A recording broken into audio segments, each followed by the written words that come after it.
welcome to the CBB Supershow, brought to you by the FTN Network. I'm your host, Walter Waddell, aka Dub Deuces 85, your resident niche sports connoisseur, captain of these college streets.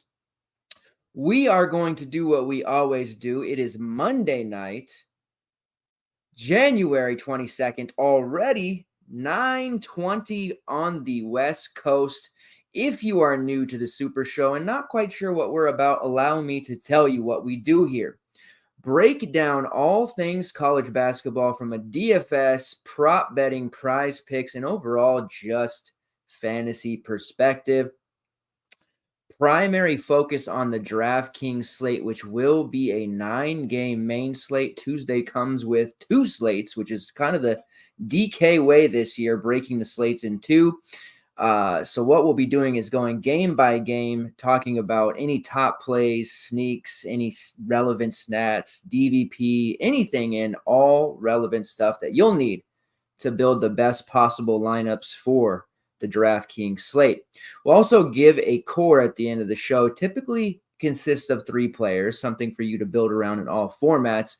And we will also talk about any PrizePicks props that are sticking out and any betting opportunities as well.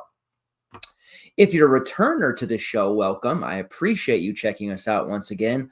All of you as a collective group, if you could drop a like on this video, it is such a simple thing to do, and it really, really goes far for our show, our content, and our network. So I appreciate all of you that are able to help us out with that. If you're watching live or on demand, make sure you interact. You can drop comments, questions, concerns, anything at all that you want to say. We will get through them. I always circle back around on the on-demand comments and answer anything there, and try to put timestamps on the video for each game as well for you to go back to and look at. In addition to the content we provide here on the YouTube channel, we also have main slate breakdowns for each and every college basketball slate. We do provide projections now, so that is exciting for us. We've been doing that since right about Christmas, a couple days before, a couple days after. And also player pools, core plays, Discord discussions, starting lineups, relevant injury news, anything that could possibly give you an edge over the field, we provide that. Very, very proud of that. Our community is great. At ftndaily.com. Get yourself over there. One price fits all for pro sports, esports, college sports, every single thing imaginable. Let's get right into it. We're a little bit late tonight. I apologize for that, but we're here now and ready to dive in. Going to talk primarily, like I said, about the 9-gamer. There is a 6-game night slate. Depending on how we're looking at time, I may pull a few plays out of there as well, but this will be starting us off here with the Butler versus Georgetown game. Butler 3.5-point favorites, total of 150.5. One of the higher totals on the slate, 3, maybe 4th highest. And looking at how this one sets up, it's definitely going to be a game we want to have exposure to. Why? Because every time Georgetown is on the slate, we know there's going to be plenty of fireworks, plenty of fantasy points, as they are under their first year with Ed Cooley as the head coach. And they are not playing particularly great defense, not your typical Ed Cooley defense. That is, they're 279th in defensive efficiency, currently 160th overall per Ken Palm's rankings. 8-10. It hasn't been a great season. Coming off a close 1-point loss to Xavier, they really almost won that one, but defensively, too many lapses, couldn't keep it together. This game against Butler, Ken Palm does have it 79-74 in favor of Butler. The nice thing about this game is usually when Butler's on the slate, with the way they've been playing lately, they're 152nd in tempo overall, but they've been involved in some very high-scoring games, especially in conference play. So we typically want to target for and against Butler whenever they're on the slate.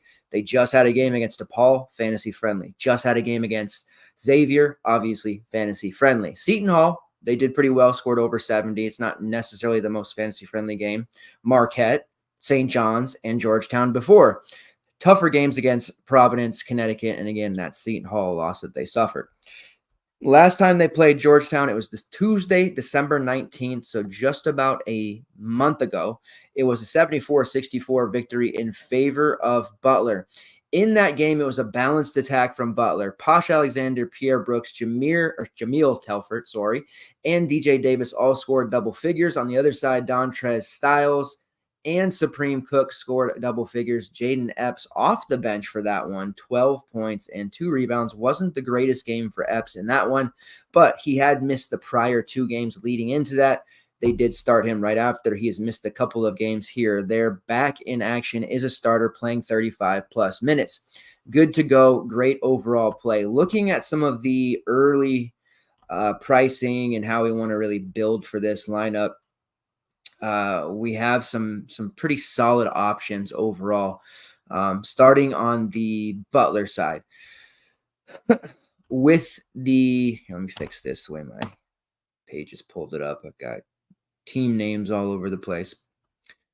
It starts really with Posh Alexander because he is not only our guy. We have his St. John's jersey hanging up there in the back, but he's just playing such a huge role for this Butler team, not having to be the primary scorer, but he is the primary facilitator, which typically leads to a high amount of assists for him, playing well over 30 minutes per game and has massive steals upside. We know that because over the course of his career, he has been able to give us a high number of fantasy points from steals.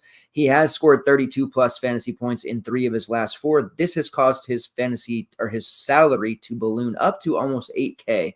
Tough to pay that for a Posh Alexander. That should keep his salary or his ownership down. Brain's going faster than my mouth. But the big thing is he's taken 28 shots in his past 2 games, 10 of which have been from long range, and he has shot at least 40% from deep in each of those last 2 games, 50% or better in 3 of his last 5, and that's on 3 attempts or more. So Posh Alexander finally starting to find his stroke from long range all of these years later. He has scored 17 real in 3 straight games. That is leading to these massive totals that he's putting up. The matchup against Georgetown is obviously prime. He had 13 points, 7 assists in their first matchup, and 5 steals. That put him up to 37 against Georgetown. Coming off a game against DePaul in which he had 6 steals, 4 against Xavier, and 5 against Marquette. We're at a spot here where steals and blocks, not the easiest thing to predict, right? However, when we get into matchups against teams who maybe don't take care of the ball as well, maybe they're turnover prone, they face a on-ball defender as gifted, malicious, and violent as Posh Alexander, and we can safely assume he's going to have at least 2 assists, right? Or 2 steals. If we have I'm on a roll here. If we have a steals prop for Posh, this is one of those times where, I think I want to hit it, depending on what it is. If it's like 4.5, something crazy, probably not. But 1.5 steals, I want to hit the over. 2.5, I probably want to hit the over. So if we get a 15-point, 3 rebounds, 7 assists, 4 steal type of game from Posh, he's absolutely obliterating the 7.9 price point. And again, I really highly doubt anybody is going to want to pay that price for him, even though he has been absolutely fantastic this season under the Butler program. Been a really, really good fit for him overall. Usage rate above 22%, shot rate just under 20%. He's actually shooting 32% from long range now. Has a 30% assist rate, has a steal rate of 4.5%. Both of those top 80 in assists, top 40 in steals. Other than Posh Alexander, who do we want to look at? The DJ Davis play at 6'4" is a little bit juicy here in this spot. He had been sleepwalking for a few games against tougher opponents like a Marquette, like a Seton Hall. Prime bounce back spot for him against DePaul. He didn't disappoint. 4 for 9, 2 of 6 from long range. Also had 5 steals, which pushed him up to 34. Now, I'm far less confident in his ability to get steals than Posh, but this is still a matchup in which he can definitely get those and pad his total. The big game that he just had does push his salary up a little bit higher than I think I'm willing to pay in my main build at 6'4", but I certainly want to have some exposure here because I think he could easily take 15 plus shots. You also got to look at Pierre Brooks. We have the guard forward eligibility as usual. He's pretty much a shoe-in for 4X in this matchup.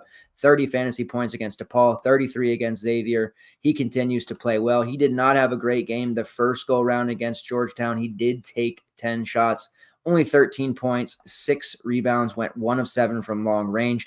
Didn't provide much in the way of peripherals, and that is a little bit risky or dangerous with Pierre Brooks because he is almost 7K, and you're not getting those consistent or guaranteed stats other than him scoring the basketball. If his shots are falling, it's all good. If those shots aren't falling, he's not going to do enough to pay off this price point. So tread carefully there if you plan on using him. Okay option in kind of like midfield, not large field, not single entry, but like one of those 3 max entry type of tournaments or contests. That's where he would be pretty nice use for something like that. Telford, definitely good. Leads the team in usage rate over 22%, has a shot rate of 23.5%, shooting just about 30% from long range. Pretty versatile defender. Not the most consistent rebounder, but he does contribute there. Overall, the 6'9" price point for him. He's a little bit, to me, safer than Pierre Brooks, but he has far less spikes, but he also has far less dips. He's kind of just very steady, going to put up that 20 to 25, 26, 27 fantasy point mark. This is a great matchup. His price is going to look unappealing to most. And again, another guy that, if he's not scoring, he doesn't have necessarily enough upside to pay this off, but you have to give him the matchup modifier against this Georgetown team, which does put him in play, maybe more so as a GPP look. The rest of the team, it's pretty difficult to really get too excited about. Jaylen Thomas at 6'7", that to me feels a little high. Now, he did rattle off 3 straight games over 30 fantasy points before having just 21 against DePaul. I don't really like the idea of paying almost 7K for him. He plays low 20s minutes, has to be super efficient to pay off a price like this, and he has definitely been.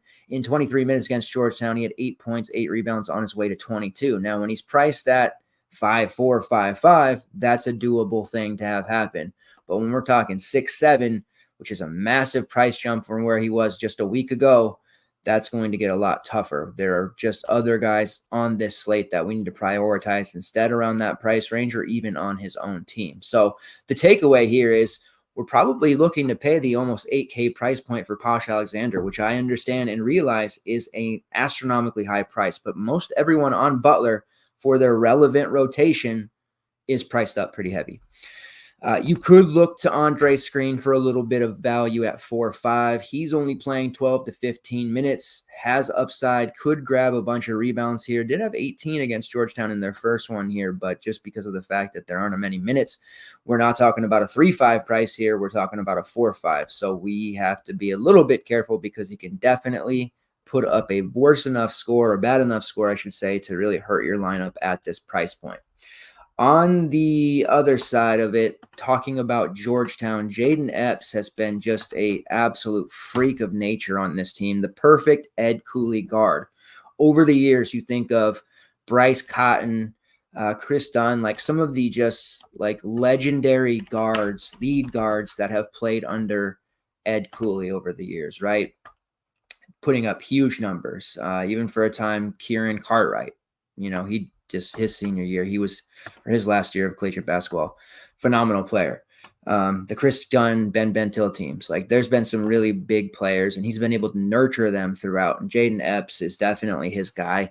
He talks very highly of him in pre and post game interviews. And obviously Epps has the green light to take over games. He plays nearly every minute.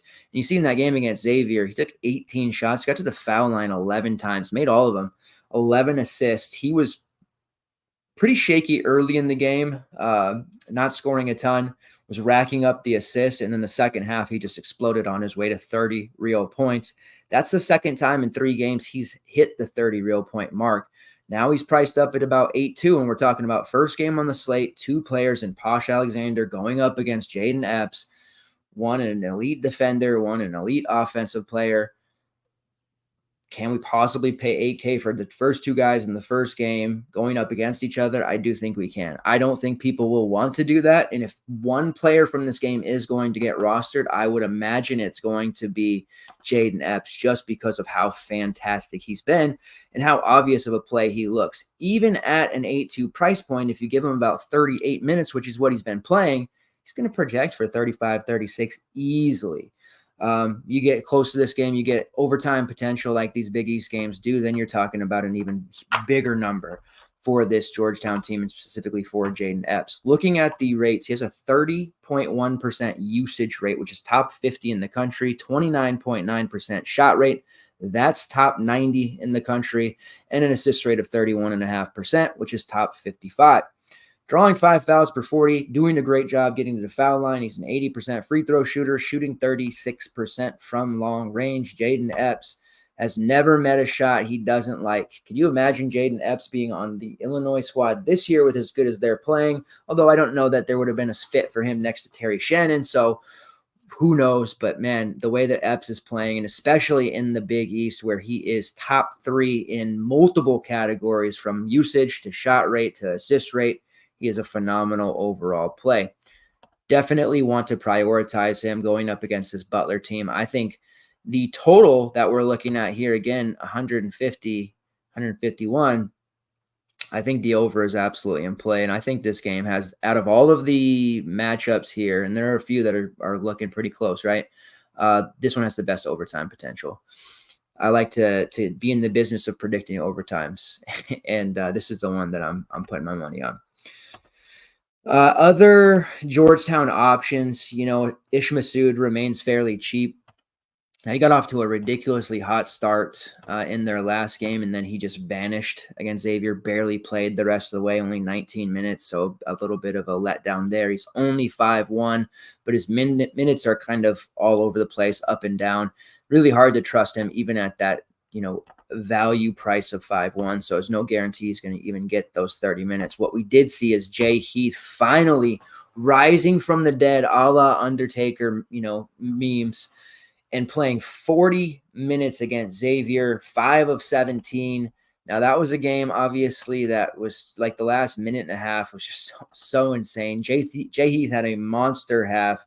By the end of the first half, I believe he had like 24 fantasy points, just a stupid number. We've seen him get into the starting lineup for this team. His minutes are increasing. Looks like any and all ailments that have plagued him throughout the course of his career might finally be behind him.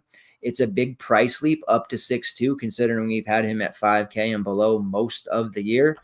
But this is still a spot to target him, especially if you're playing the Jayden Epps fade. I think you want to play one of the other Georgetown guards, whether that's Jay Heath or perhaps the combo everything play that is Dontrez Styles. But I think one of those guys will probably have to be in your non-Epps lineups. Styles playing big minutes as well.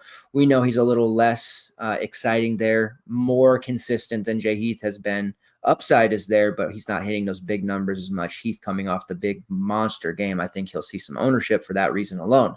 And then Butler in the front court, they don't have the great, stout front court defense like some of these other teams in this conference have. That bodes well for Supreme Cook, who had an elite matchup against Xavier, another team without a great front court presence. Cook was on his way to such a monster game against Xavier, ended up with 26 in just 18 minutes because he was plagued with fouls. That is a problem with Supreme Cook. Fouls. With him, you want to tread carefully. The price isn't super cheap at 6-7. We're dealing with the 9-game slate, so you certainly have to consider him, I think, overall. Maybe a GPP look or a Q if you're playing the 250 Q that's on there. But as far as a main team look, I'm probably a little bit leery of using him there just because of that high foul rate that he has in the Butler, guards and wings initiating contact quite often. And then you have, of course, Rowan Brumbaugh, who kind of alternates starting and not, played really well with big minutes earlier in the season. Now he's kind of faded out again. He's only 4-4. If he were to be back in the starting lineup again, I would certainly consider him. He's very talented, but clearly not to the level that Ed Cooley demands just yet. All right, moving right along here to the next game, we're going to talk about Kentucky versus South Carolina. Kentucky 4.5-point favorites, total of 155. So this is the highest total on this particular slate. Looking at the KenPom numbers here, and this Kentucky team, they're really quite fun for fantasy purposes, right? Like in the past Kentucky games, they're usually, defensive, and we don't want to target against them all that much, but we're talking about a team playing at the 10th fastest tempo in the country. Offensively, they're 4th best, 16th in the KenPom rankings. Really elite 3-point shooting team. They don't turn it over a ton. They are just a really put together team that, aside from the overtime loss to Texas A&M and a really close neutral court loss to Kansas, they've just, they've looked like they probably should win every single game they played. The only one they were totally outmatched was their home game against Wilmington, and that obviously was a blip. Have won their last 2 against Mississippi State and Georgia, both pretty comfortable wins. They did score 105 over the weekend on Georgia, but they did allow 96. So that bodes well for South Carolina, which has a few options that I'm really interested in here. And they certainly, a guy like Michi Johnson, who owes us for a few very mediocre performances, at least recently. When it comes to, we'll start with Kentucky. Obviously, we have a rotation that is evolving, growing. There are more options here. The Kentucky side of things, looking at the rotation, got the wrong Kentucky team up here. There it is. I had Kent State pulled up in my sheet. All right.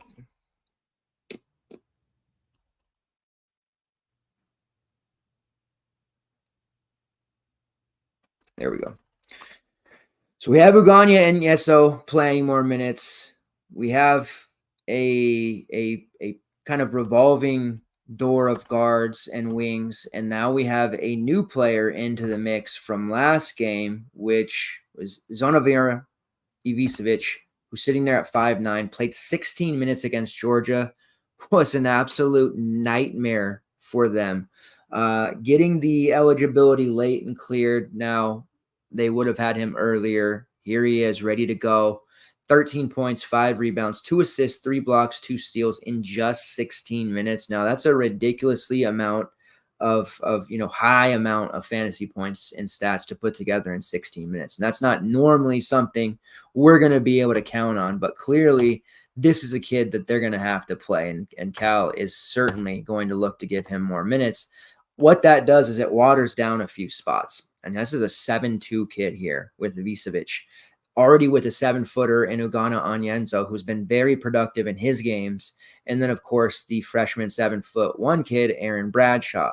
So we're having a cannibalization of minutes here in the front court, where Bradshaw's probably going to be capped around 20 to 22 minutes. Has upside if he can get more, but how is that going to happen?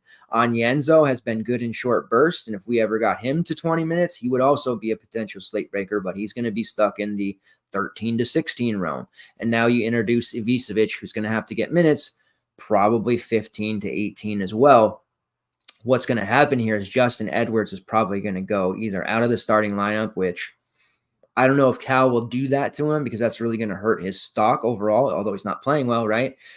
Or what might continue to happen is they start Edwards and play him 13 minutes, which is what happened in the last game. I think Edwards is going to end up playing like 8 to 10 minutes a game here very soon.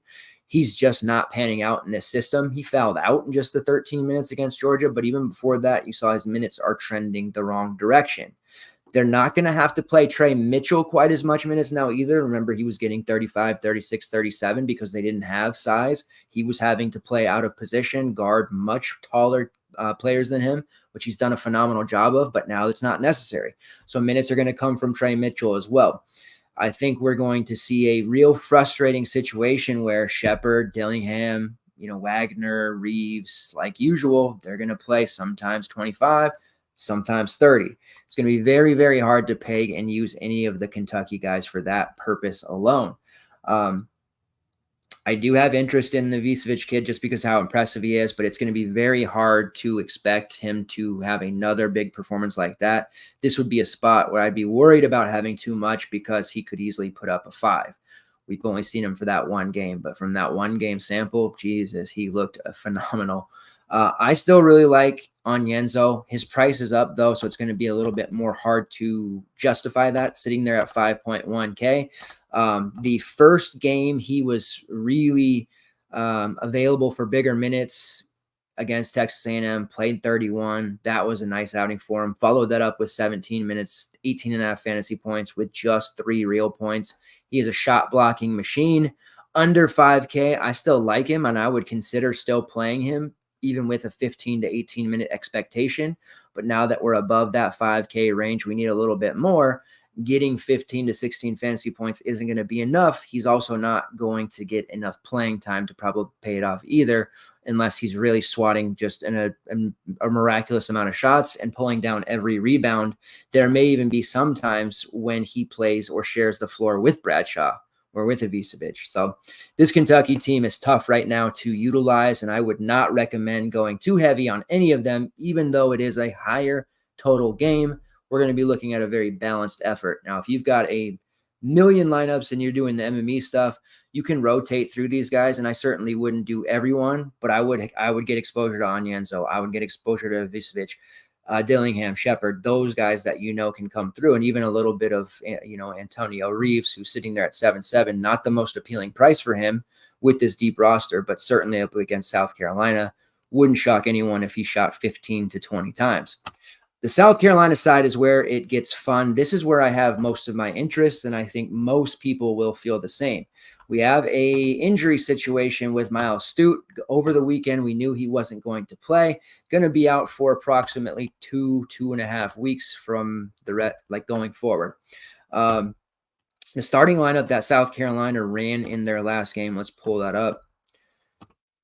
77-64 win over Arkansas. I think the Musselman era is getting very stale very fast. I think most of the fans will agree. But they went with Talon Cooper, Michi Johnson, BJ Mack, my boy Colin Murray Boyles as usual, and then they inserted Zachary Davis, who played 26 minutes as a starter. Did have a bunch of fouls. Wasn't super effective, but he did score 12 points, got himself to the line. Not really a three-point shooter in that game, and he was able to make some things happen, like the way he played. And then Jacoby Wright off the bench. They're a little bit of a different position. Davis is more of the Stute direct one-for-one replacement. We did predict it would probably be Davis starting, so that wasn't a surprise. But Wright still played 27 minutes himself, 5 assists, 5 points, took 5 threes, only made one of them, but one of the key pieces off the bench. Josh Gray, Stephen Clark, and Morris Ugusk play about 8 to 10 minutes each. Not fantasy relevant. They spell BJ Mack, especially if there's foul trouble for one of Mack or Colin Murray Boyles. The only fantasy relevant guys on the South Carolina team are typically going to be that starting five and Jacoby Wright. Looking at the prices for these guys, we are owed a big, big game from Michi Johnson, right? He continues to be in these spots where he should absolutely obliterate. The Mississippi State game where he put up 37, like that theoretically should have been the toughest game he saw over the last 5-6. And he put up nearly 40. Against Alabama, fast-paced environment, should have thrived. He took 18 shots. He did put up 27, but at 7-4, we would have liked more, right? Completely abysmal against a Missouri team that he should have obliterated. Shot 2 of 6, but only 6 shots. That can't happen. Against the Georgia team, he put up nearly 30, much better. Did foul out in 32 minutes, took 11 shots, 19 real. And then against Arkansas, still played his normal 30, 32 minutes, but he couldn't make a shot. He wasn't as involved. Did hit the glass, had 7 rebounds, but 19 fantasy points at 6'9". DK didn't drop his price at all. I would have hoped coming into this one, seeing this on the slate, I was like, okay, Michi owes us. What's he going to be, 6'5" here after a pretty lowly game? They did not move him. The good thing about that is that I believe his rostership should stay at a reasonable level. Had he been something stupid like 5'5", then we're talking 75% ownership, which would have been horrible. At 6'9", it's enough to make people kind of hem and haw about it and maybe keep them away. I think, a realistic projection from him here is 32, 33 minutes, which is his normal against Kentucky, fast-paced environment where I do believe he'll take 15 shots as a floor. We're talking about legitimate 40 fantasy point upside. So I hope people look at it and shy away, but I think that anyone paying attention would realize this is an excellent spot for Michi and a very nice bounce back opportunity. Bet more so than Talon Cooper, who sits there a few hundred cheap at 6'6". Cooper's just churning out those mid-20 scores. He's certainly been solid in that regard, playing a ton of minutes. Doesn't have the greatest rates in terms of usage shot, but he does have a 25% assist rate, and he is making 42% of his threes. For comparison, Michi has a 30% shot rate, 28% usage rate, shooting 37% from long range. Also a 19% assist rate, drawing 5.5 fouls per 40. Total package, love Michi Johnson. BJ Mack, 30% shot rate, 27% usage rate, 19% defensive rebounding rate. He is relatively cheap for what he is on this team at 6'9". More of a GPP look typically.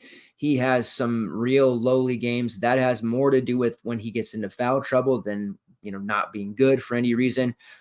He is an absolute chucker, takes a ton of threes, and basically outside of Michi, one of the true alphas on this team. Majority of the shots, or majority of possessions, I should say, end in either a Michi or BJ Mack shot attempt. So he's good at 6'9" as well. Michi is my preferred, but if you need a forward, there you go. My guy, Colin Murray Boyles, he's a little bit more expensive, but 5'3", I'll take it. He's putting up those 20s. I think that's fair. That's reasonable. Now, it is a tough go against that Kentucky front court, which has suddenly got a plethora of 7-footers at their disposal, going from not having enough size in the front court and playing Trey Mitchell at center to now, Jesus, they can play Trey Mitchell as the 3 if they want, which is a more natural position for him, and run all these tall guys. So I do worry about Murray Boyles to a degree with his rebounding upside lacking. He is athletic as hell. There was a shot block, I believe it was against Georgia. I can't remember if it was Georgia or Arkansas, but he swatted a shot to the moon. And I mean, wow, this guy is going to be an absolute stud. If he can figure out his offensive game and refine his post moves, we're talking about a guy who could be a first-team all-SEC type of player. Defensively, he's already there for my money. It's just the rest of his game he has to convert. So he's good at 5'3", for sure, but just be advised going up against Kentucky, that upside is probably not going to be there. I'd much rather use the players against Kentucky that aren't as reliant on rebounding or low post scoring. Your 2 cheapies on the team, Zachary Davis, again, who got the start, sitting there at 4.7. He put up 16 against Arkansas, not like super exciting by any means, 12 points, 4 rebounds, but sub 5K starter. We got to consider him all day long. And then Jacoby Wright, whose price has come up slightly from 3.7 to 4.1. He had just a 13, but he's actually played 21 plus minutes in 4 straight. And that's 26 plus minutes in 3 straight. So they're playing Wright a lot off the bench.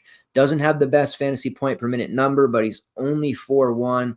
Certainly a guy you can mix and match in there in your various lineups to be able to fit some of the more elite plays up top.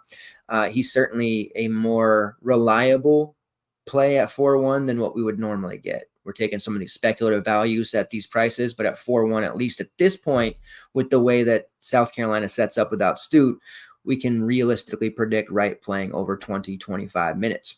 All right, next game is going to be Wisconsin versus Minnesota. 3.5-point favorites are the Badgers, 141-point total. The Badgers, man, I got to give them their respect. They're 14-4. They did have that really just like weird loss to a Penn State team they shouldn't have lost to, but it was on the road. Bounced back nicely with a pretty convincing win over Indiana. It was 12 points, but if you watch that game, man, they were controlling it basically from start to finish. A very solid win recently over Northwestern. They beat up on Ohio State. They beat up on Nebraska. A nice convincing win against Iowa. Haven't really had any bad losses. I guess the Penn State loss can be considered a bad loss, but Tennessee, Providence, and Arizona are their losses. Suddenly this Wisconsin team looks like they could make some noise under Greg Gard here in March. The Indiana game was interesting. Malik Renew obviously torched them, but Max Klesmit went into full Jordan mode. Now you'll never see, shouldn't say never, but it's probably a rarity to see Max Klesmit go into the tank like that, FU mode, as Bill Simmons used to call it, and just make every shot. Like literally every shot he was taking in the second half was just money. And you can tell, if you played basketball and you got into like, you hit 2 or 3 triples in a row or making your shots, like suddenly you feel like you can't miss. It's a big mental thing. The ball, you're shooting into the ocean, right? And it seemed like the way he was shooting, he was just completely unconscious, super, like just amazing the way he went into the tank that way. Klesmit will probably not do that again. I would not chase that performance. We, as in me and the FTN community, were all over our guy Steven Crowl in that one. Hit his point prop at 12, had 8 rebounds, but the big thing was he had 8 assists in that game, which was a career high for Crowl. I just love the way he's playing. Looking at the matchup against Minnesota, I do think this is a spot where Crowl can do some damage, but they've got him priced up to 7.5, which is what he was in the last game against Indiana. Shorter slate there, but back-to-back games over 30. He obviously had a monster game against Penn State because all front court players do. I'm a big fan of Crowl. He is my favorite player on this Wisconsin team, more so than AJ Storr, which wasn't the case coming into it. I admit I'm fangirling out a little bit for Steven Crowl, and that's not something I thought coming into the season I would ever say, especially in front of other people. But I am a big fan, and I think that the way he's playing right now, 7.5, he can definitely still pay that off going against a Minnesota team that is somewhat lackluster in the paint. But Minnesota, say what you will about them, they play really tough at home, and people sometimes forget how difficult it can be to play Minnesota on their home floor. It is a disaster zone for road teams that aren't ready for Williams Arena. The barn is a place that can just really take the life, the soul, the guts out of you. So I'm not necessarily going to be going heavy Steven Crowl like we did last slate, because I would be worried about him getting some foul trouble, maybe not the best whistle. Klesmit is priced at 6K, so thankfully I don't have to chase that. Now you might look at it and be like, well, wait a minute. Max Klesmit, he's got 2 games over 30 fantasy points in the last 3. There's something to this. 25 against Ohio State, 31 against Northwestern, 34 against Indiana. Like, okay, Max Klesmit he's drinking, Michael's secret stuff. Maybe he is, but I'm not willing to chase that one, especially at 6K. It's different paying 4.8. It would even be different paying 5.4, which is only 600 cheaper. But when we're getting to the 6K range, we're talking about a play that, we got to be confident in, yes, but somebody who has done more than just produce in, 3 of the last 4. And he's had some decent games this year, but if we're at a point where we're ready to pay 6K for Max Klesmit and he's going to go off again, like, I'm just going to lose the slate. I do not believe in him to that degree right now, especially with the fact that AJ Storr is on the team with this high shot rate, has been, taking a ton of shots himself with mixed results, but he has been scoring more lately. He had 23 against Penn State. That game against Penn State where Storr took over and Klesmit wasn't really a factor. So you're seeing they're not necessarily going off together scoring wise.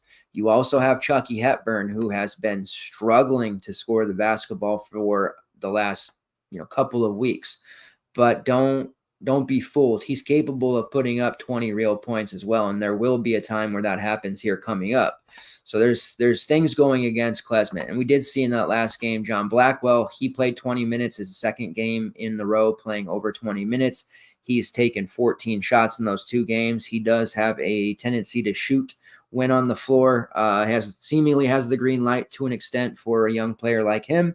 So that's more going against a 6K Klesmit. If he was 4.8, I wouldn't be selling against that play too much. But if people are on him, especially in a tough road environment, I won't be. All right, Minnesota. They have had injuries, guys banged up. They've had people sit out. The Elijah Hawkins, he's dealing with an ankle issue, so he's going to be a game time decision. That is tough for Minnesota. They obviously really need him. He has been a revelation this year. Now, he didn't play in the last game, and the starting lineup that they ran with Mike Mitchell, Dawson Garcia, Pharrell Payne, Joshua Ola-Joseph, and Cam Christie. They still ran Braden Carrington off the bench, but he did almost play 30 minutes. Now, a lot of us in the Discord feel Braden Carrington should be starting. Hasn't happened, didn't happen in that last game, but it really should. And I wouldn't be surprised if it did. With Hawkins out, that does open up, assuming he misses again, game time decision, and I would be probably surprised if he played, but we'll see. That's typically 36 to 38 minutes, so that's a lot to go around. And when you look at how it shook out in that game, Carrington played 26, Christie played 16, Mike Mitchell played 40, which Mitchell has been so hard to peg this year. And then you see Dawson Garcia played 38, 24 for Payne, 22 for Ola Joseph, and then Innan, Parker Fox, and Jack Wilson all played 5 to 15. Looking at the prices of the Minnesota guys, Garcia, he's still pretty cheap, sub 8K. He's not my favorite player to roster because how many times has he busted? And we need to obviously not worry about the past as often or have personal feelings when rostering some of these guys. But Garcia has biffed in a lot of great spots, and this isn't necessarily the best spot. He has scored 30 and 22 real points in each of his last 2 games against the Spartans and Iowa. So he's cooking right now, but he could derail at any time. And the Wisconsin matchup, especially on the glass, will not be easy for him.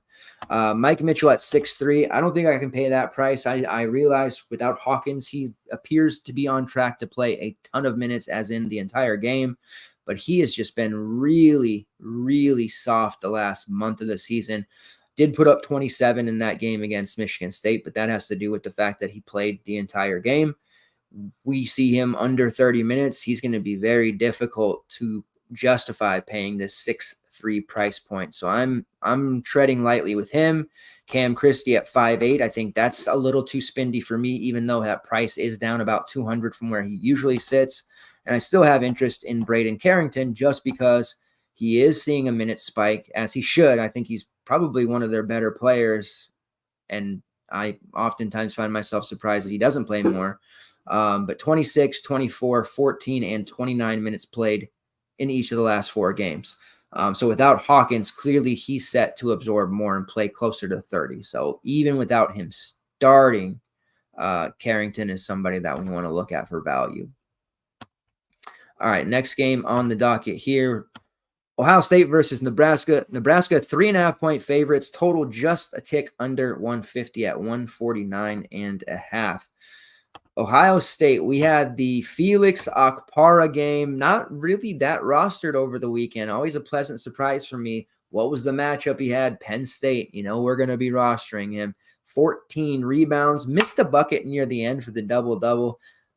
That hurt us, but you know what? At 6'6", he put up 30.5. Not as great of a spot necessarily. It's not a bad spot for him, but he is 7K. Now, we saw Zedke barely play. Okpara seems to be locked into about 28 to 30 minutes. So theoretically, you can pay that 7K price point if you want, because Zedke's just, sitting there at 4-4 would be appealing, but he's not getting the minutes that we expected and kind of not phased out, but just a tick below, or I should say a tick above being completely phased out. So it's really difficult to use him. So you can actually use Felix, even though the price might feel a little bit on the high side. I think at 30 minutes, he's probably still going to be making value there. Bruce Thornton at 7.5. He is such a good GPP play in this spot. He didn't have a great game against Penn State. Oftentimes we see the bigs dominate so much against them that the guards don't have to, but he shot 1 of 9. Still had 6 assists and 5 rebounds, a steal for good measure, but only 3 real points as he just made 1 field goal. Still put up 20 fantasy points despite making 1 shot. That just shows you how good Bruce Thornton has been this year.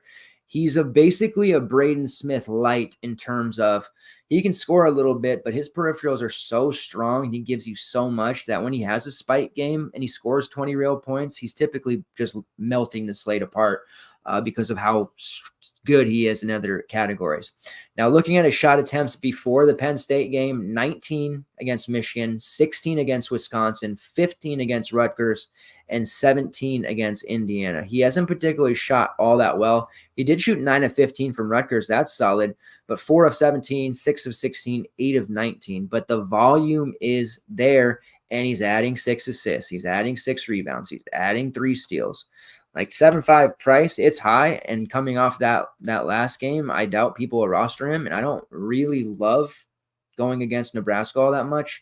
They've been a little bit better on defense than I think people probably realize, but he has been really, really good this season, And I think he's got to be in our player pool at the 7.5 price point. We can find a way to fit him in there.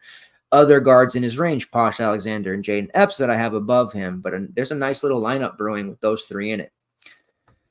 Roddy Gale's priced at 6.6. He's cheaper than Thornton. He hasn't really been showing off too much, or showing out, I should say, but the Penn State game, he did flash 16, 4, and 5 for 30 fantasy points. That's what he's capable of. He's a nice GPP look as well. Cheaper, so I'll give him that, but I still would prefer Thornton if you can get there. Evan Mahaffey at 5.2. He did play 32 minutes in that last game, 30 fantasy points. Now, that's going to seem like a chase to recommend Mahaffey, but there is suspension for Scotty Middleton. That's why Mahaffey played those extra minutes. Now Middleton is available, but I still think there's a chance for him to be somewhat in the doghouse. In the way that Mahaffey played, I think we can still kind of project him for maybe higher 27, 28 minutes as opposed to his usual 21 to 22. At 5.2, I like him in this spot because the defense isn't going to be paying attention to him. They didn't against Penn State, and he doesn't shoot threes. He was just making things happen, getting to the foul line, getting putbacks, blocking shots. Like, I love the way he played against Penn State. Very, very solid at 5.2. He's certainly somebody that I'm looking at for value, even with Middleton there. If anything, maybe Bonner loses some of those minutes, who also played extended time without Middleton. On the Nebraska side, we have Juwan Gary, who is dealing with a lower leg issue that caused him to miss their last game. He's considered a true game time decision. The Nebraska starting five without Juwan Gary, they beat Northwestern, which was fairly impressive. Josiah Alec, who stepped into the starting lineup there, Kasai Tamanega, Jamarcus Lawrence, Rink Mast, and Bryce Williams as usual. CJ Wilcher and Sam Hoiberg off the bench. They ran with a pretty solid 7-man rotation, and it was enough to beat Northwestern without Juwan Gary. Alec had 15 points and 5 rebounds. Without Gary, I would have some interest in him here, even though the Buckeyes front court is solid enough. Now, where I worry is that Alec is priced at 5.6, so we're not getting a real great price. It's cheap, but it's not cheap enough for me to feel comfortable or confident using him. There is foul risk there. There is the chance, obviously, that Juwan Gary plays, but is limited and just ends up taking away 5 to 10 minutes. Alec plays 10 to 12 minutes, and they're both unplayable. So we'll have to monitor news there. Most of the games on the slate are at the same time. That's kind of one of the benefits, I guess, of them splitting the slate. So we'll know ahead of time if Gary is going to go and what that starting lineup will be. I'm just not quite there or going to be recommending to use Alec in the main lineup. He started off the season pretty decently, playing lots of minutes, faded off there. Solid enough role player, but 5.6 just feels a little bit too high for me. Hoiberg and Lawrence getting 20 minutes as value pieces. Lawrence at 4.9. He's kind of interesting. He's put up 20 plus in back-to-back games.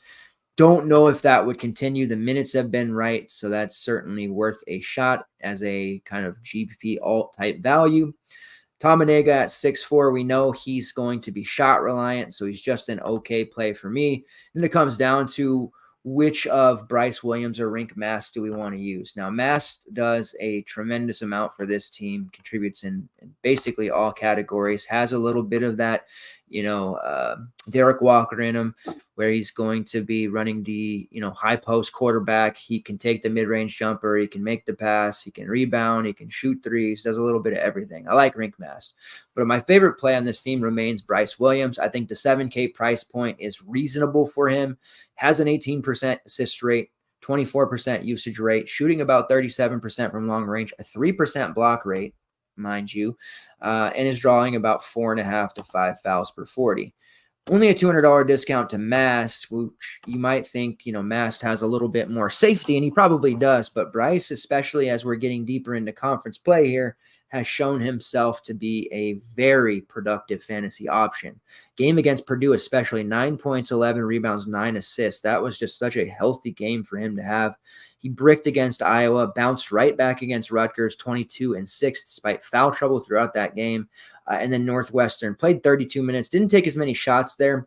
Kind of took a back seat a little bit, just the 19 fantasy points, but a lot of minutes. This should be a close game. Do not be surprised if he gets back up closer to 36, 37.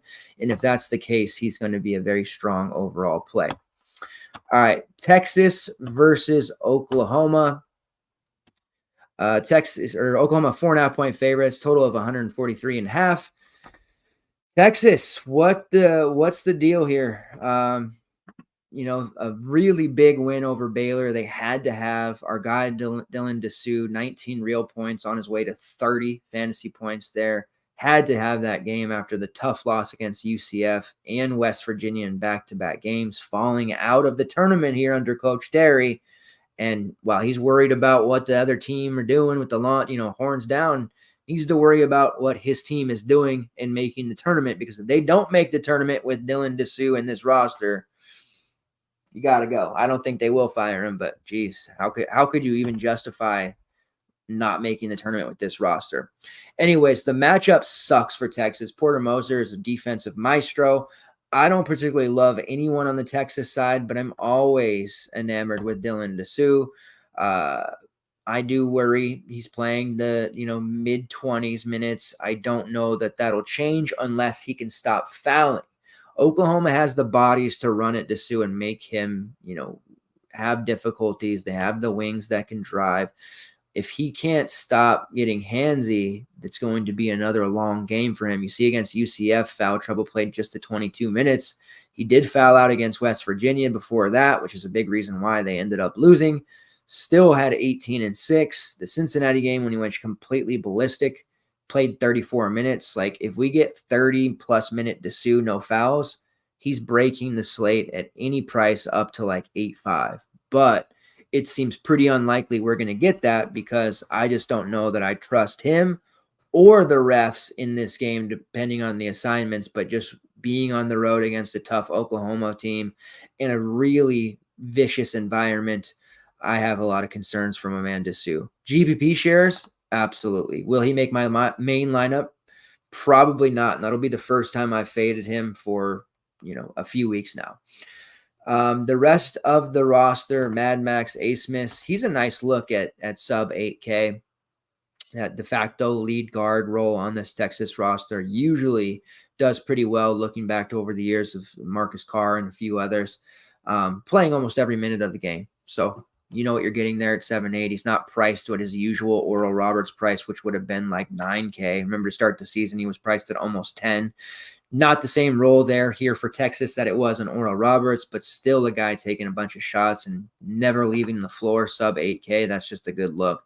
Again, there's a very balanced lineup brewing here with these 7 to 8K guards, if you can make it work with the rest of your lineup and not feel obligated to play Kyle Filipkowski against Louisville, which is going to be tough, right?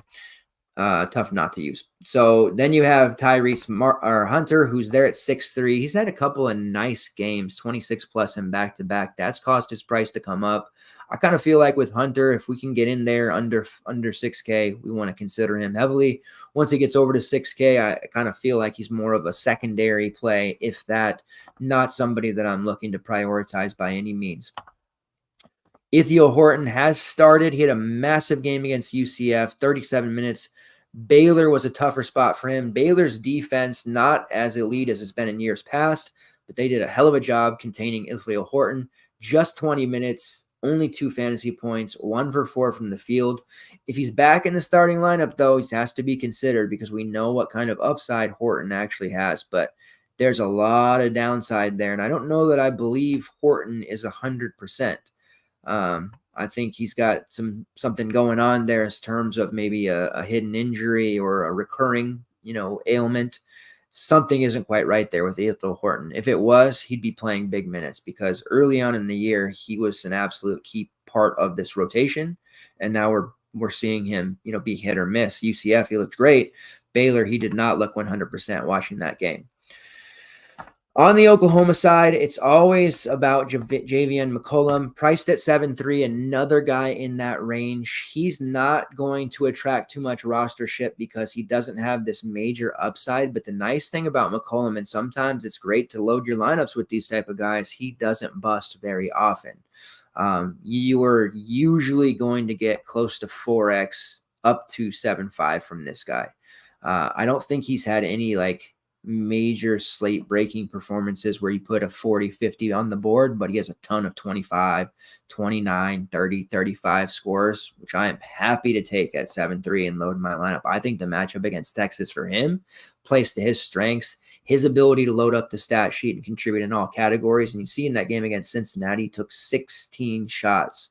That's massive. If he's going to be taking that kind of volume going forward, McCollum is a very sneaky DFS option and borderline Posh play of the day there, depending on how the rest of this slate's going to shake out for us.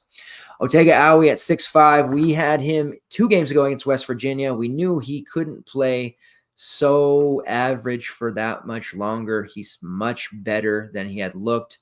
12 points, 10 rebounds against West Virginia. Followed that up with a solid 14-4 against Cincinnati in the win. At 6.5, he's not a priority play by any means, but he's definitely, if I'm not using McCollum and I want an Oklahoma exposure, I'm looking to Otega more often than not. Milos Uzan, 6.2. Not a great fan of his. I know that you'll look there and see he popped a 40 a couple of weeks ago. Pretty uncommon for him to do that, so don't expect that when you're rostering him. You're not getting a huge discount at 6.2 either. You do have Rivaldo Suarez at 4.9, coming off the bench, playing 20-plus minutes. He's a lower-end value, but he's just another one of those sub-5K options you can fill out your player pool with. Gives you the opportunity to play some other guys up top if you want. There's not a ton of pay-ups on this slate, so you can go a little bit more balanced, but still to fit 4 or 5 of those 7 to 8K guys, you got to play some guys like Rivaldo Suarez. Give me 15 to 16 fantasy points at 4.9. I will gladly take it if it gets me to the rest of the build that I actually want.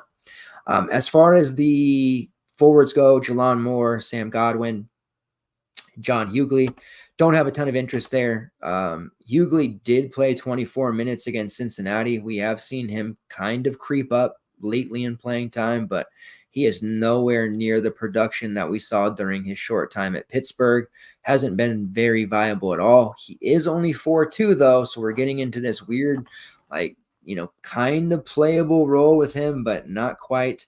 If we were to get to about 22 minutes for him or something like that, I think we're talking about a guy who does become viable, but since he doesn't typically start, it's really hard to accurately predict his minutes in that regard. So GPP wise, that's another one you could throw out there, but probably not the best overall play, and it'll end up in a dead lineup at the end of the night.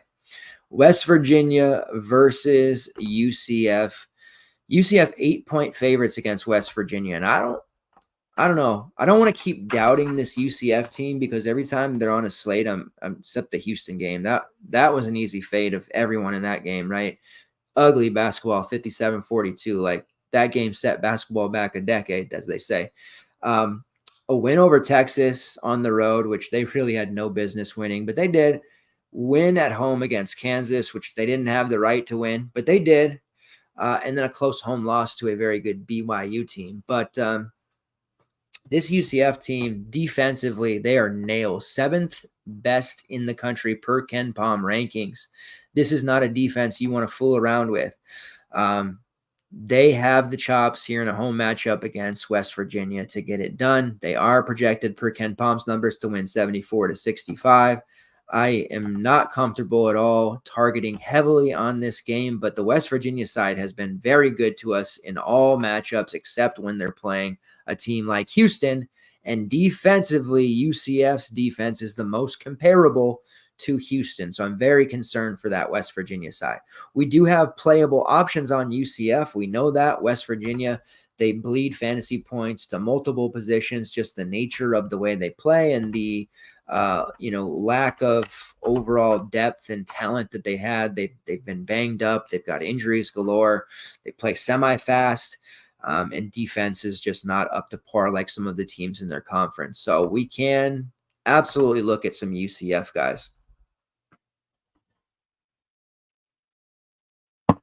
It starts with Jalen Sellers, who's there at 6'6", and Darius Johnson at 6'4", and then you have a value shot with our guy CJ Walker, I should say Mike Kutry's guy, who is priced at 5'2" there after a just, a terrible game against Houston. There's no other way to call it.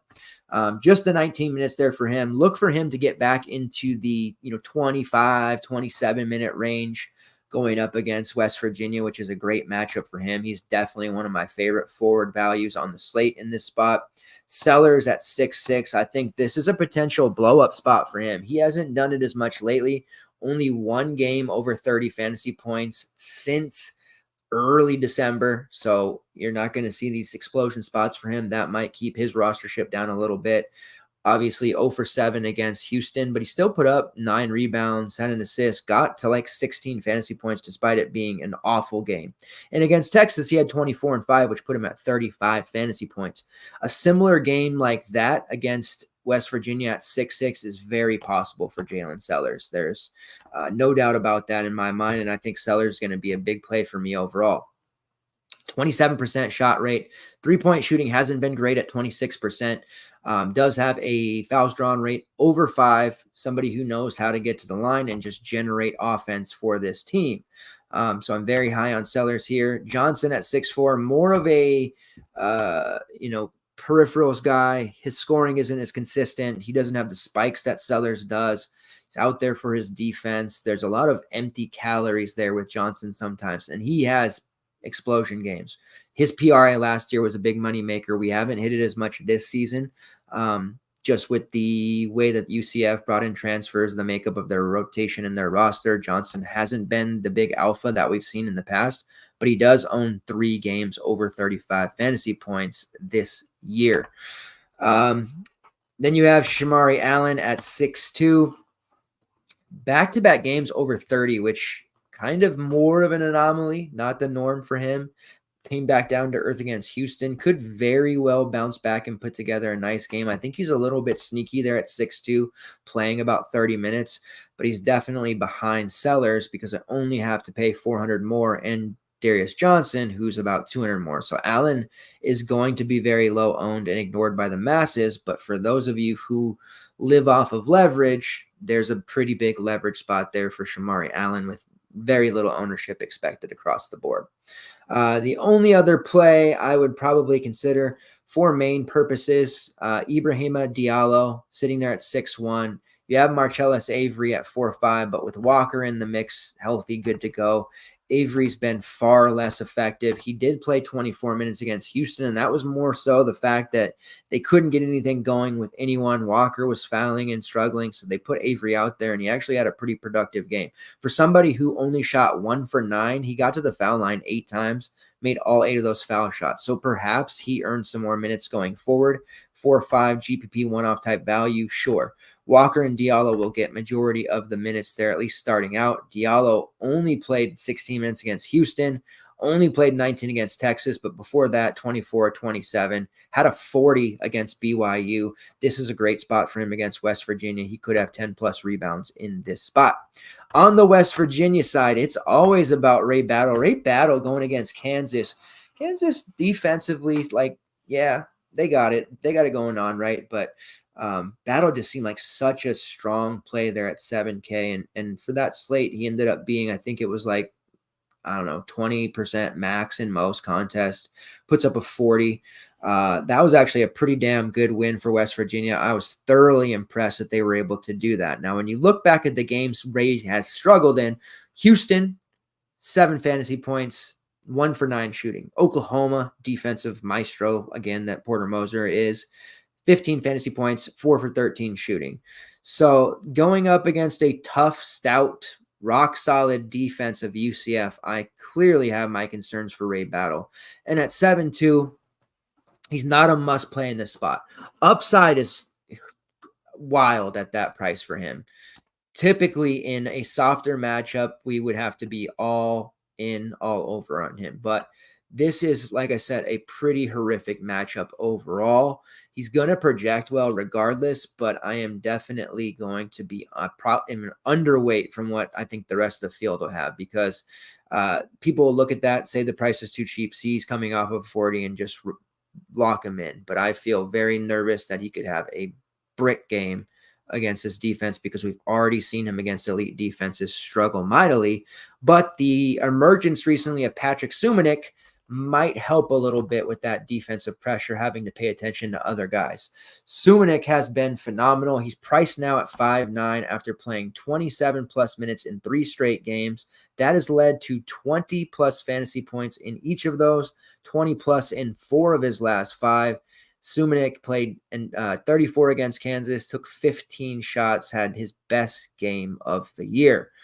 Makes his price 5'9". He was sub 5K. We were just kind of rolling with him out there at sub 5 as a pretty solid value play. Now he's priced up enough to do damage. Don't like him against UCF. They have way too much size. They have versatility. We're not talking about a guy who's going to be out there shooting threes. Sumanic is comfortable, doing some work down low, but I am concerned about fouls, and I'm concerned that he's just going to be taken out of this game completely. So won't be heavy on Sumanic either, even though he's been pretty damn good lately. And the only other look would maybe be Noah Farrakhan at 5'9". He has upside at that price point just because he chucks and does a little bit of everything, has a fairly decent assist rate, especially lately. But he's not somebody that I'm chomping at the bit to roster, but it is worth noting his price has started to fall now and below 6K for the first time in about a little under a month. It's worth considering there, especially as you build out your player pool. All right, next game here, Pittsburgh versus Georgia Tech. Pittsburgh 3-point favorites, total of 145. Now, Pittsburgh is coming off a mammoth win over Duke. On Duke's floor, 80-76. Blake Hinson scored 24 points, 8 rebounds, got on the, the scorers table or whatever. And people were joking that, Coach Rodney Terry would be freaking out, but he was playing to the crowd, the Duke crowd flipping him off, and he's just soaking it up. College athletics, love the trash talk, man. Love it. 37 minutes for Blake Hinson. We'd been waiting for Hinson. A lot of us had kind of just, not given up, but pulled way back on the exposure to Hinson. And of course, he just blows the doors off of Duke there for 37 fantasy points. The matchup against Georgia Tech is premium. This isn't the best possible spot other than last year's Syracuse to target Blake Hinson. Because of the big game, he is priced back up to 7K, but we know he's going to play lots of minutes, takes a ton of shots. Fouls can sometimes be a problem with him. He made 7 triples against Duke, but he has been taking a massive amount of threes. 11, 7, 9, 11, and 7 over his last 5. Going up against this Georgia Tech team, they will provide little resistance if he can knock down shots, even half as good as he did against Duke. He should be in for a huge, huge game. So certainly back on our list here after kind of, playing sloppily for a few. At 6'8", 200 less, you have Carlton Carrington, who is starting to rise up draft boards here. Might not end up being long for the collegiate world, depending on what his draft stock actually is by year end. And I say that knowing he's been playing pretty rough the last few games. 0 for 10 against Syracuse, about as bad as it gets there. Did have 7 rebounds, 2 assists, block, contributing to other categories. Against Duke, 26 minutes, 3 of 9 shooting. Again, another pretty porous game. But this Georgia Tech spot, it's elite for him as well. Look for him to get back on track. He's still taking heavy volume. A really nice, strong overall play, and another kind of mid-range player that's filling out our player pool here. Like I said, we may not have to pay for Philip Gowski against Louisville. I know it feels bad not to, but look at all these great plays in the mid-range tier. You also have Zach Austin, who played 37 minutes in that last game, priced at 6'4". I don't usually like to use him. You see, he had a 40 against an easy Louisville opponent, but even playing big minutes, his fantasy point per number is pretty low, so he's generally not on my radar. Guillermo Diaz-Graham didn't start against Duke, played just 13 minutes. His minutes have been dwindling down. Not a starter, can't use him, and quite frankly, even if he starts, it's going to be tough to really feel comfortable with him, knowing his minutes are capped at 25 and he may be playing way less, even though, again, the matchup is elite on paper. can't use him right now. With Ish Leggett, dealing with the shoulder issue, not starting, the last couple of games. He did play 27 minutes off the bench. Worth looking at 5'4". Perhaps he jumps back into the starting lineup now. Jalen Lowe, who is priced at 5'9" and has been starting, has been really good, playing a huge amount of minutes. So I don't know they pull Lowe out of the starting lineup just yet, but there is at least an opportunity. And with Leggett priced at only 5'4", he's just such a strong play there if we think he's going to play 25-plus minutes. The starting five ended up being Hinson, Austin, Carrington as usual, Lowe over Leggett, which has been the case for a couple of games, and Federico over Diaz Graham. Federico played 27 minutes before fouling out. We saw Federico playing big minutes early in the season. It appears they're going back to him. I think that was a size thing there with, I know 7 foot, Graham is 7 foot, but he's more of a, not straight like Euro big, but, comfortable shooting threes. He does block shots, but like Federico just provides them with a different look on defense and more of a traditional, rim protector type. So I think that's why they ended up doing that to deal with Philip Gauci. I think we could see Graham go back in the starting lineup, but if not, Federico is at least somewhat interesting at only 5.1K. Playing 20-plus minutes, we know what kind of fantasy point per minute number he possesses. He's a pretty nice look there as a starter if that ends up continuing. Again, all of these games start, you got the Butler game starting a half an hour earlier, but then every other game on the docket starts the same time. So we're going to have all these starting lineups in the Discord, posting them as they drop. It's going to be a truly chaotic time if any news, relevant scratches, or anything like that happens late. So make sure you're in the Discord just in case anything like that is going to happen. If Leggett doesn't start and Lowe does, I'm actually okay with paying 5.9 for him too, even though it's a pretty high price. He's just looked really good in that spot, comfortable. He's taken 31 shots in the past 2 games alone. Lowe is certainly got to be in consideration.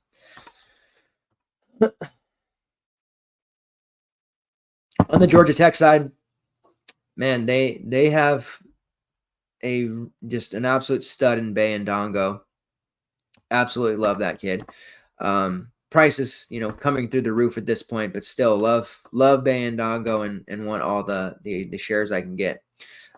Tough loss, not a blowout loss to Virginia, but it was 75-66. The Georgia Tech group, they ran slightly different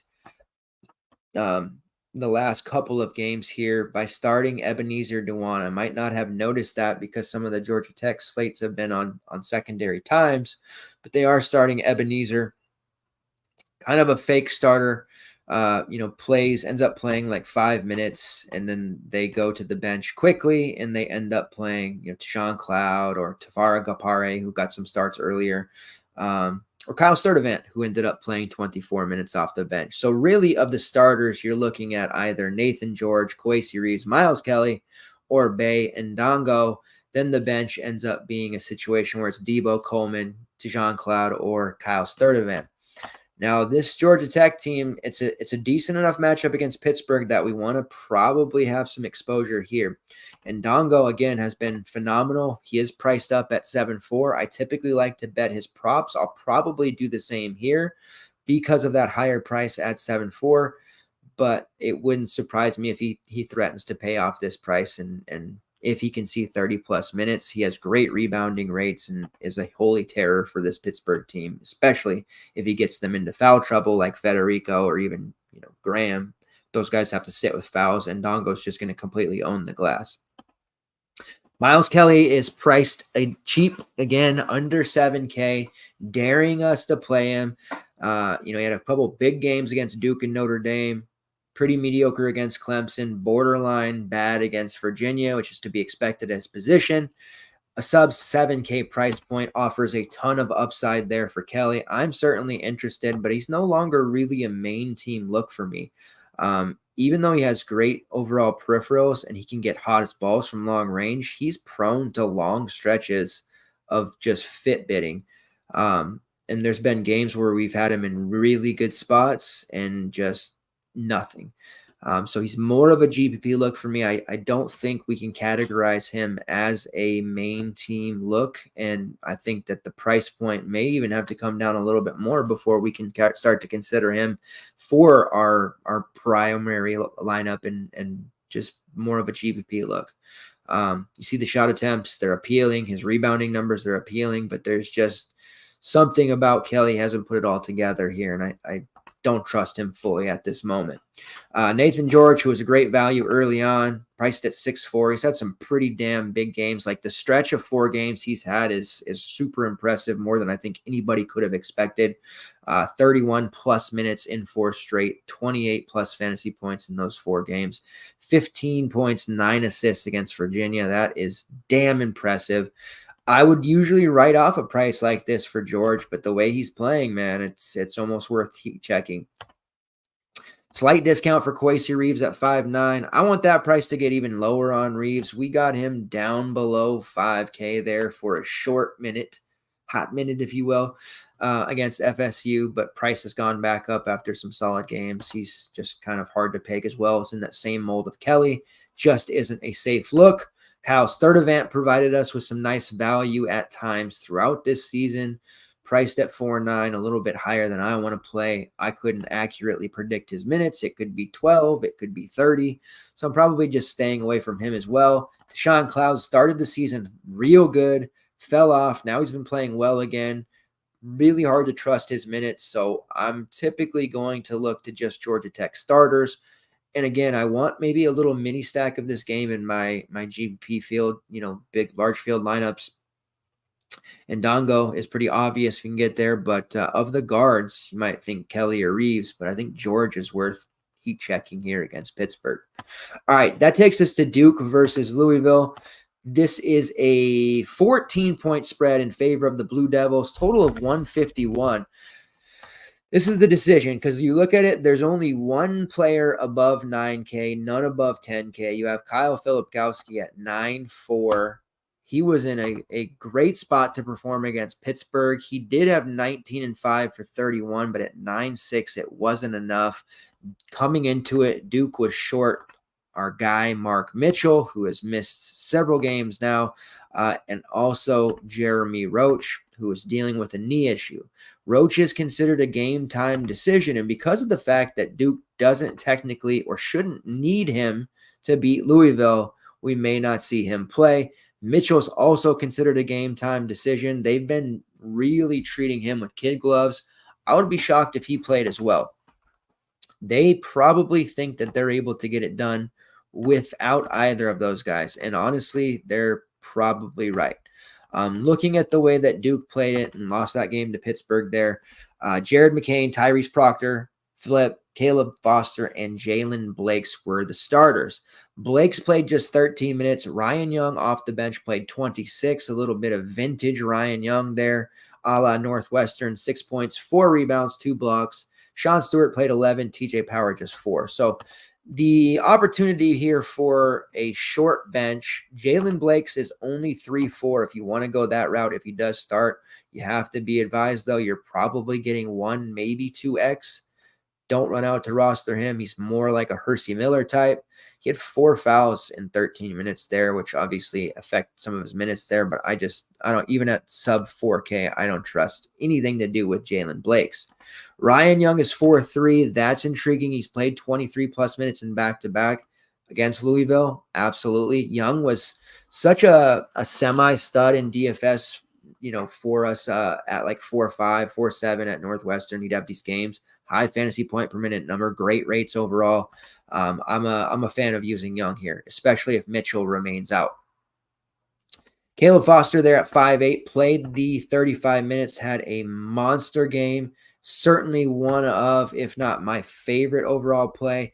Tyrese Proctor has been the guy I've chosen to use from Duke for the last couple of games, and I still like Proctor even though he's priced up to 6K. But this is just a real nice spot to look at Caleb Foster. A nice bit of value there at 5'8". Absolutely interesting if Jeremy Roach is out. Jared McCain there, a little bit of a play up at 7K. I would rather play Proctor for 1K cheaper That's just the way I feel about that. McCain has been solid, though. But Proctor playing 35-plus minutes without Roach, handling the rock a little bit. He just is a very, very strong look. Now, the decision here is, are you going to pay that 9-4 for Filipkowski in a matchup that he should put up 60 in, right? 50 to 60 fantasy points. And it's not like Duke will probably blow the doors off here. It really depends on if Mitchell and Roach are available.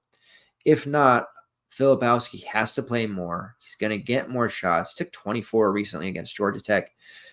It's going to be a real tough fade, and you're going to be really upset. And by you, I mean me, probably more, because the fact is, watching him just pour on the stats there without him, it's going to be a real tough situation. As the only true pay up above 9K, a lot of people are going to be on him, especially with the available value that we do have. It's maybe not slam dunk value, but it's good enough to get Filipkowski. So very tough decision there if you want to load up on more 7 to 8K guys, or if you want to go all out with Kyle Filipkowski. Going up against Louisville, I mean, it's pretty tough not to.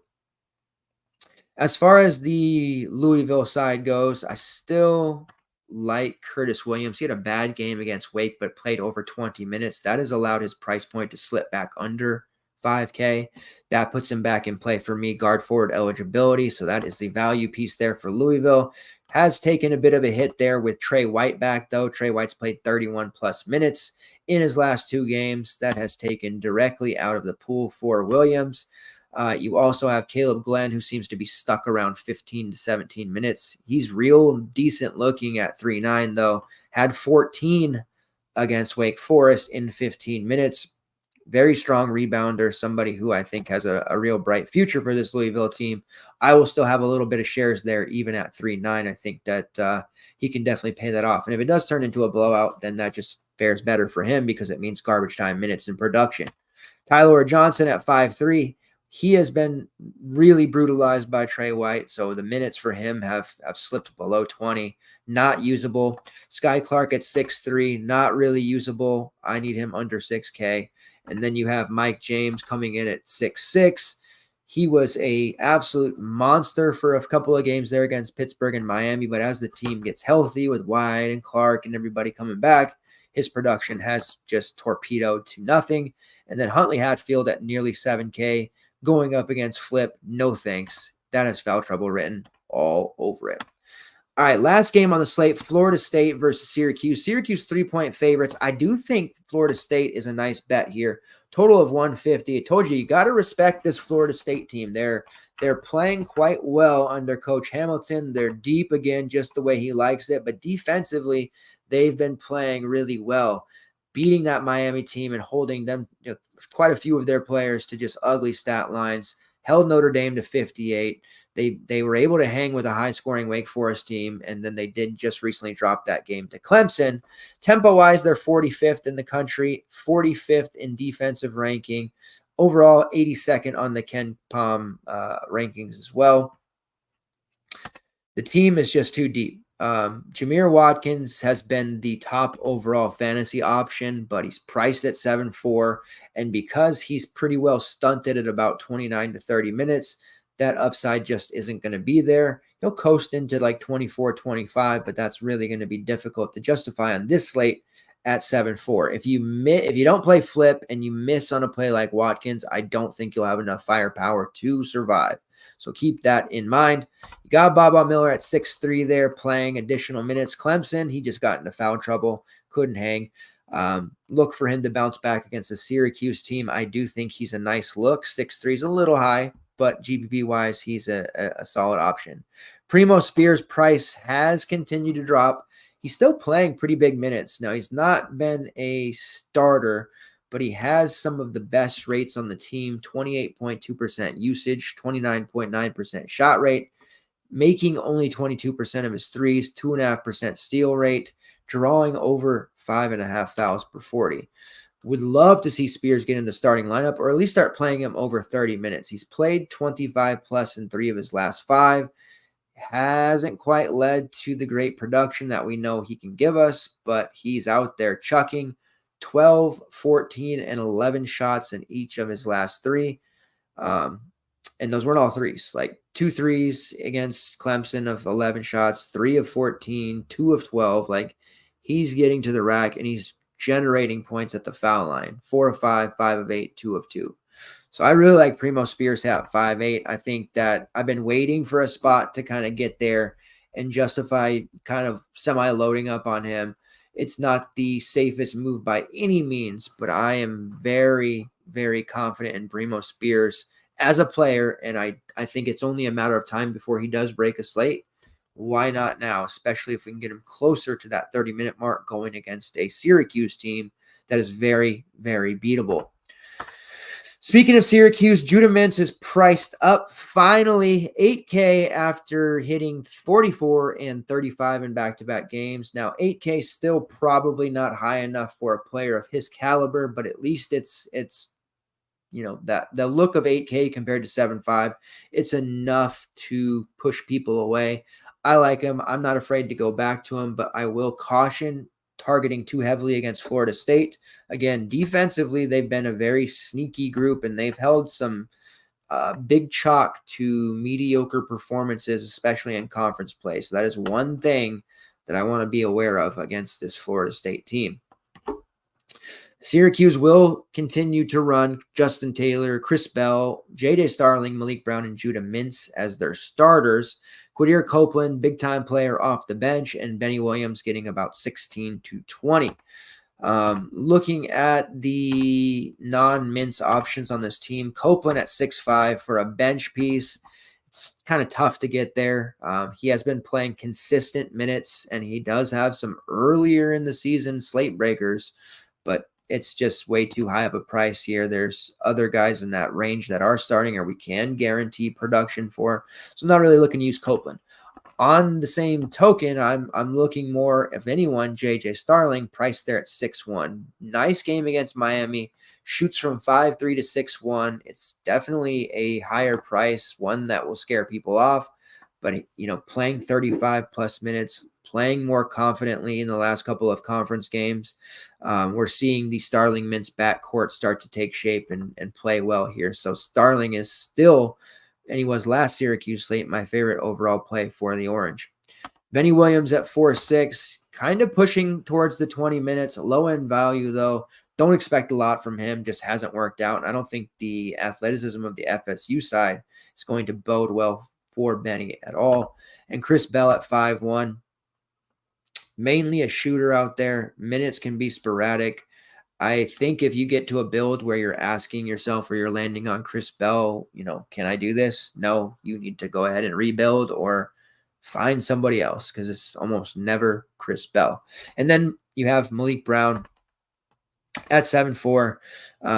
Fantasy point per minute number is great. Overall rates are solid. Like him in this spot against FSU, they're going to need his physicality, but fouls are a big risk and issue with him, and 7'4" is just a little bit of an uncomfortable price point for me. All right, that is the slate. Quick and easy. Let's talk about core, and then we'll look at some props. All right. Like the sheet's all messed up. So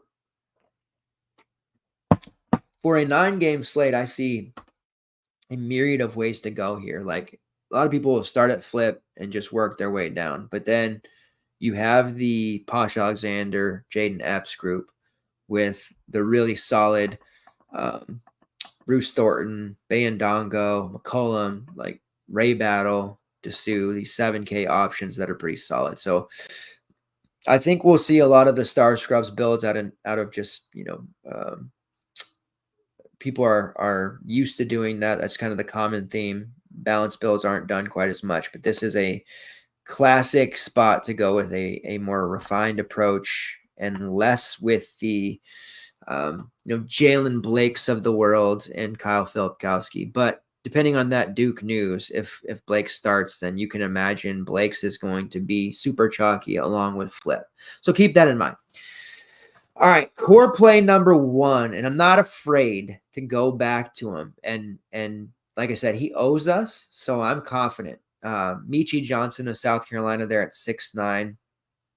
Great environment, tempo, everything lines up for him big against Kentucky. So I'm expecting 30 plus out of him. He's core play number 1. Second, I like the Jalen Sellers play. I'm really high on it. 6'6".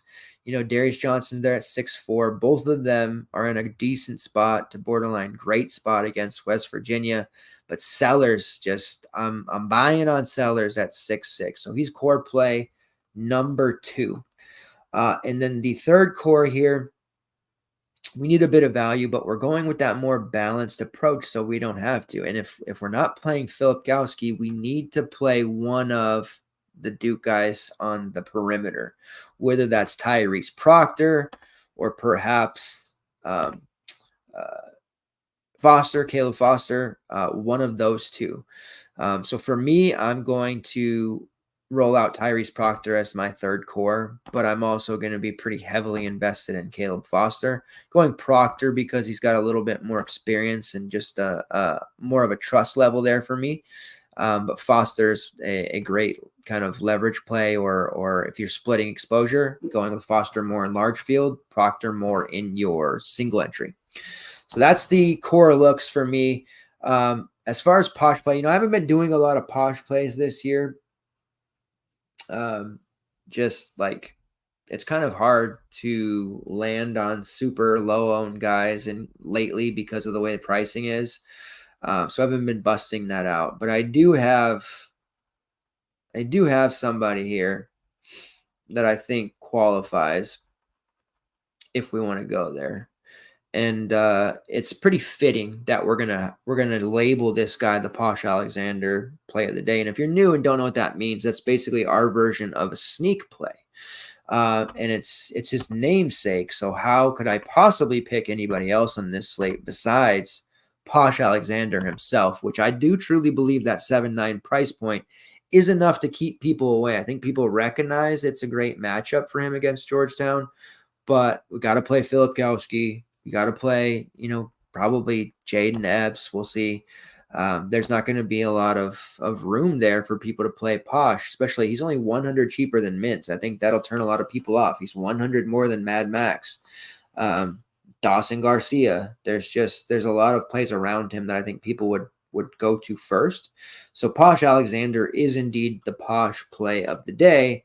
And there's a very good chance I'm going to have like 70%. So probably should have cored him, but there you go. Posh Alexander, the Posh play of the day. Stars are aligning. Let's go. Big day ahead. All right, PrizePicks. We're going to talk some PrizePicks because people, you know what? PrizePicks has been rocking. Shout out to Stills in the Discord. We're doing some pretty damn big things there with PrizePicks, and it's still alive and well. I know it hasn't lost popularity, but a lot of people have kind of turned to Underdog and a few other sites here. But PrizePicks still doing their thing and still having some soft numbers for us to exploit. All right, number 1, Otega Aoi of Oklahoma going up against Texas. This is a side or a game for the Oklahoma side that I really like. Aoi has been a kind of a rock solid option whenever his props at 11.5, 12.5. They have it at 13.5 points. I like him to go over that. Typically, I'd look to McCollum in this spot, but I think Otega is going to have a nice day scoring the basketball against Texas. So over 13.5 real points for Otega Aoi against Texas. That is our favorite play on PrizePicks here so far. No fantasy points, which is pretty typical of them to do. This is one. The next one here that I'm actually quite confident in. It's on I believe it's on the later slate there. But Missouri taking on Texas A&M. Sean East, who had an absolute atrocious game. Missouri in general, but Sean East at 13.5 points going up against Texas A&M. A&M, especially with Wade Taylor, they've been involved in some really fantasy-friendly games, exciting games, overtime games. I love Sean East in this spot. Over 13.5 real points for Sean East. That just feels like an absolute gift, a gimme, whatever you want to call it. It's very, very appealing. And then I have an under. Lou Rod going up against Air Force Luis Rodriguez. It's 12.5 points. We're taking the under 12.5 there. Jaylen Thomas, taking over. Keelan Boone taking a ton of shots. Lou Rod is more of a defender, secondary offensive option. Hits threes, but I don't think he hits 13 plus real. So we're going to go under 12.5 there on Lou Rod. All right, let's see what DK is offering us. We'll get one prop there. And then real quick, the night slate has Zach Edey on it. Okay. And every slate is always like to Zach Edey or not. And lately it's been you can get away with not rostering him, even though he dropped 60 per slate. Wanted to mention he's 11K. So that price is going up and up and up for him. Needs to be 12.4, which I think is the site max, which was Zion Williamson a couple of years ago. But even at 11K against a lowly Michigan team, he's probably going to put up another 60. But the opportunity cost is so high that we have still been cashing and profiting while rostering him. So keep that in mind on that slate when you delve into it, because it's another slate with Trey Alexander at 8K, Des Cloud at 8.2, Quentin Post at 8K, Sean Padula at 7.8 against BC. Like, there's a ton of elite options in the 7 to 8K range. You're handcuffing yourself with Edey. Yes, you're getting 60, but you roster Padula and Trey Alexander, for example, you may hit 100 plus with those two. So it's kind of how I'm playing it there. All right, let's pull up these props.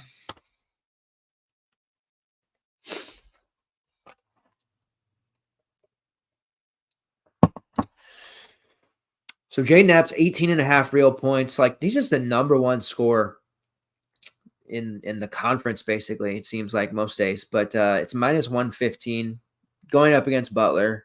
Over 18.5 real points for Jaden Epps. Give me all of that. Love the Michi Johnson prop. It's at 16.5. It's minus 140, though.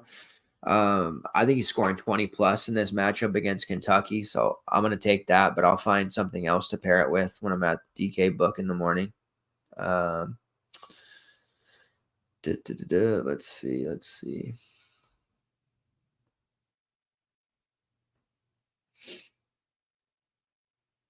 Quinn Slinsky under 9.5 points going up against UCF. I don't think he'll have any success getting phased out anyways. Ray Battle, Sumanik. There's not a lot for Slinsky, so under 9.5 points there for him. Ooh, they're giving us plus money on Dylan Dessou as well. It's 15.5 at plus 100, but foul trouble probably inevitable. We are getting plus 100 on Otega Awe at over 13.5 points, which is one of my favorite on PrizePicks. So obviously I like it here at DK and getting plus money. That is what I'll end up throwing in there with my Michi Johnson play. And even Jalen Sellers, who's over 15.5 points at minus 125. Very high on all of those guys, and we'll be definitely putting them not only in a prop parlay, but also singles. I will have those loaded in the FTNBets.com tracker. Had some nice hits over the weekend as a team, so continue to check that out. One more here. I just want to double check it. 13.5 on DK as well for Sean East at minus 115, taking that over there as well. Sean East is going to have a game against Texas A&M. All right, that will wrap things up. What's up, Nate? Horns up. Yeah. It's Dylan Dessou. It's Dylan Dessou up for me, but, as a Washington fan, good job to us and Texas for making the playoff. All right, that will wrap up the slate. There is a lot of fun games and exciting games and big opportunities to profit this week. Make sure you're tuning in again tomorrow night and Friday night for the next episodes of the Super Show. Content daily for the main slate, player pools and projections for each slate, including secondary, like afternoon and night slates. That's at ftndaily.com. If you're not a member, definitely check that out. There's promos running all the time, content galore from written shows, projections, optimizers, everything you need to be a solid to borderline elite excellent player, running those green screens nightly in our CBB DFS Discord. Thanks a lot to everyone. Remember to hit that like button and come back tomorrow night for another edition of the Super Show. I'm Walt. I'm out of here. Best of luck tomorrow, guys. Peace.